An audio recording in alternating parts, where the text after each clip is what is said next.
Welcome back. Now back to one of our lead stories this evening. Eskom has announced the return of power cuts with stage 3 load shedding anticipated for this weekend. For an appraisal of the state of the country's electricity grid and the pending increase in electricity tariffs, I'm now joined by Prof. Hartmut Winkler, who is an energy analyst and professor of physics at the University of Johannesburg. Prof, a very good evening to you and welcome to Newzroom Afrika. Yes, thank you. Now, Prof, it's what, 4.5 hours ago when South Africans were plunged back into load shedding after 311 days of a pure reprieve we've been enjoying the past 10 months with no load shedding. Is this expected, and should South Africans be wary? I think what the big surprise was that we haven't had any load shedding now for 300 days. Let's just think about the situation we were in exactly a year ago. It was almost non-stop load shedding. And just as we got into this situation slowly, I expected that we were going to get out of it slowly. So I think everybody, I was certainly wrong. My predictions were that, this is going to slowly get better. 5 years' time, we'll be kind of okay again. But they surprised everybody, and everybody was full of praise for Eskom and wondering exactly how did they manage to do that. I think maybe what we got today is a little bit more reality, so we can see that even though we haven't had load shedding, we were quite often relatively close to it. The reserves, where, it's like walking along here and you do one little step too far and you fall down the hole. And I think a lot of that last 300 days have been a bit like that.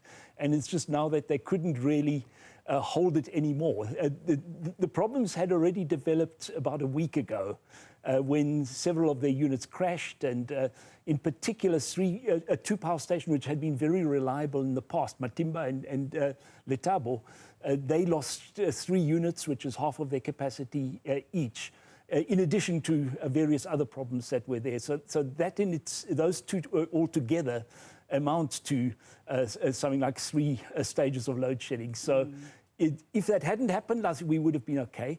They also tried to do what Eskom normally does when they're in danger of load shedding. They then start burning diesel, and they use their pump storage facilities, which is basically, they've got some dams where if there's a power shortage, they allow water to run down, and then when they have sufficient power again, they pump it back up again. So what this weekend is all about is pumping the water back up to the top again, and just making sure that the open cycle gas turbines, where they burn the diesel, get their diesel stocks back to where they should be. But for many South Africans, Prof, this feels so abrupt. I mean, we were just enjoying, like I was saying, these few months of no load shedding, and then all of a sudden we plunge back into stage 3. Do you think the non-communication might have implications in terms of how South Africans are now going to prepare themselves for this? Okay, what Eskom could have done is, and they used to do that a lot in the past. They used to tell us how many of their units are down at any particular point. I think they've stopped doing that. Had we known that, we would have probably seen that something's happening. I think maybe they thought that they'll probably get through this and nobody will really notice. They don't want to start panic. I believe the rand crashed a little bit as a result of this, so that too plays a role. Yeah. So I do believe, in general, Eskom should communicate a bit more than they do. I think they need to take the public more into their confidence. But I can also see why they don't want to create an unnecessary panic. But I think in this case, yes, I think they knew they were in difficulty. And then today they eventually said, well, there's a high possibility of load shedding. But I think then already they knew that they'll probably need to do what they have done. So in your view, Prof, was Eskom genuinely on the mend prior to these breakdowns? Yes, and I think they still are. And there's a couple of reasons for that. It certainly helped that Kusile, which had 3 of its units under repair for almost a year, the whole of 2023. If those had been operating, we wouldn't have had nearly as bad load shedding as we did. The fact that they managed to get those back again, I think that helped a lot. But in general, I think where the real difference also came in is that they seem to have gotten their maintenance program and they're just a general repair program better organized than it was before. I'm not exactly sure what was going wrong before that, but they certainly made a lot of progress on that front. But they have got old equipment. Those coal power stations are all at the point where one would normally be starting to think of closing them down. And just like any old machinery, once it gets to that point and once you start getting things breaking, it's very difficult to get them back to where they were before. And I think that also, so in a sense, we should expect more breakdowns from these coal power stations than we would have had about 20 years ago. And I think that's also one of the reasons why Eskom was hoping to get a higher tariff, because I think they realized that, yes, it's been very nice how they managed to improve the performance of their coal power stations, but all this came at a bit of a cost. And I don't think that it's not the sort of thing that they'll talk about that much, but there was that cost factor involved. Speaking of that cost factor, Prof, I mean, this load shedding warning comes a day after NERSA has approved an average tariff of 12.74%, whereas Eskom had asked for a 36.15%. And I mean, the Eskom chair had said that they welcome this, but they would have much rather wanted that 36.15%. Is it realistic on South Africans' pockets? How do they balance in terms of that balance sheet? I mean, he spoke about a weak balance sheet that has left the entity with less funds to do all of this maintenance. But of course, there's South Africans who are expected to pay these tariffs. Is it a realistic path that we are walking on? Yes, I haven't seen the reasons given by NERSA for their decision. I think that's still going to come. But ultimately, I'm not sure if anybody was in favor of that 36% other than Eskom themselves. Right. And they did justify it. They made a case. A lot of it was based on factors that one could argue about. For example, they were expecting the price of coal to go up. And given that that's the main fuel that's powering the country, they were expecting they were going to need more money for that. Whether that is a genuine concern, whether that is indeed going to happen, well, one never really knows with these sort of resources. Yeah. I think it was quite clear they weren't going to get that immediately. I was predicting they were going to get roughly 18%, and quite possibly then do what they've done in previous years. That's also what happened in previous years. NERSA went with the public interest, weighted up with what Eskom wanted, but ultimately gave Eskom a much lower increase than what they asked for.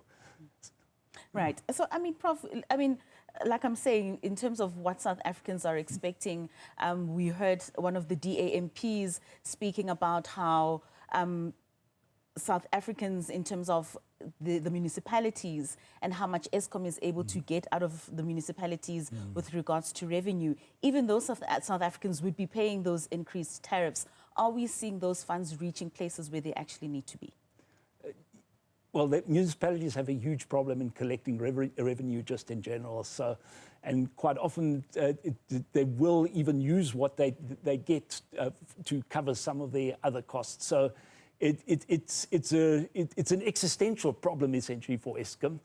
And what they also know that if, let's say they had been successful and had managed to get the 36%, it would have been even more difficult for them to get what they actually want. Also, they have to bear in mind that a higher price will drive people to seek other solutions, in particular rooftop solar. We saw a massive rise in rooftop solar in South Africa at the height of load shedding. It's come down again quite a bit. So Eskom have to be wary. While they can manage to keep the power going, demand or at least a push for people to just leave the grid, especially these are their best customers. It's usually the people that can afford to put a solar system on their roof are also the ones who will pay Eskom. So Eskom has to be very wary of what's referred to as a death spiral, where essentially they eventually run out of customers. And we've had other entities, like Telkom was in a similar situation. You know, But they've managed to adapt themselves. They started a mobile phone service and so on. They reinvented themselves. Eskom needs to do the same as well. They can't just carry on exactly the way they were. Been operating. But there have been some ideas about what they want to do. So, but in particular, this aspect of collecting revenue from the municipalities, that is going to be the toughest. Oh, of course. Yeah. Well, I think on many South African minds at this point in time is that return of load shedding on a long-term basis. You said we should still brace ourselves for seeing a load shedding. How long should we anticipate that we'd still have load shedding on our doorsteps as South Africans so that we're just mentally prepared? I think what's going to happen is I don't believe that the load shedding we're having now, which could go into next week, that is just going to continue indefinitely. I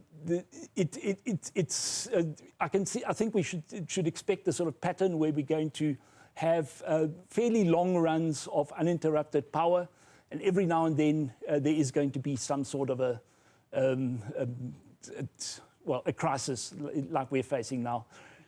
Gradually, what Eskom does need is some sort of alternative sources of power, and those aren't really coming all that fast. It's true there are quite a lot of solar and wind farms being built around the country, but if one actually adds up what they come to, it's not a huge amount. So one really needs to now, the country needs to make some sort of a decision about its long-term electricity future. There is this new electricity plan, which is now under discussion, and which won't be that, in the next few months we can probably hear some sort of move towards adoption. And I think that's important that we have some sort of realistic plan that one can then work to. It will probably then involve buildings, solar and wind farms on a faster scale than has been happening now. I'm not sure how much faster one can go, though, because you can't just get anybody to build these farms. And I think that the construction companies that are involved in that are already now fully occupied. I think that might be one of the reasons why this is not happening faster. Do you think there's efficient collaboration between the private and public sector when it comes to Eskom and energy supply in the country? It's gotten a lot better now. I think as a result of the load shedding, we've had a lot of offers from the private sector to assist. We're also finding a lot of larger private entities building their own facilities, in a sense, and using what's referred to as wheeling. In other words, what happens is that, and I'm just giving an example of one company which is based in Cape Town. They own a solar farm up in the Northern Cape. So they pump the electricity onto the grid there, and at the same time, Eskom then gives them back the equivalent amount. So that's happening quite a lot. We're also seeing quite a few mining companies making partly internal arrangements so that they supply at least some of their power usually from solar farms on their properties and so on. So there's a lot of that happening, and I think the cooperation is certainly better than it was, say, 2 or 3 years ago. All right. So South Africans are certainly hopeful that we won't be having as much load shedding in the next coming days, weeks and months, but we certainly do hope that we will see a turnaround as we have been seeing over the last couple of months. Thank you so much for joining us, Prof. It's certainly been enlightful having you in studio this evening. All right, so that was Prof. Hartmut Winkler, who is an energy analyst and professor of physics at the University of Johannesburg. And just speaking on the state of Eskom on the back of stage 3 load shedding returning today at 5 p.m. Now let's take on to this. Patients at Umlazi's Prince Mshini Hospital say they are being forced to pay for healthcare that should be free.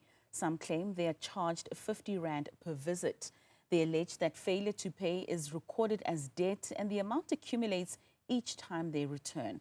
The KwaZulu-Natal Health Department insists this is in line with national policy. But those who are unemployed and struggling have a hard time understanding the system. Nobuhle Mudise has more. For many South Africans, public health care is their only option. But for some patients at Prince Mshini Hospital, that option comes with an unexpected cost. ucela usizo la. Yeah. Uyakhokha? Yeah. Wena uyasebenza? Bawubatshela ukuthi awunayo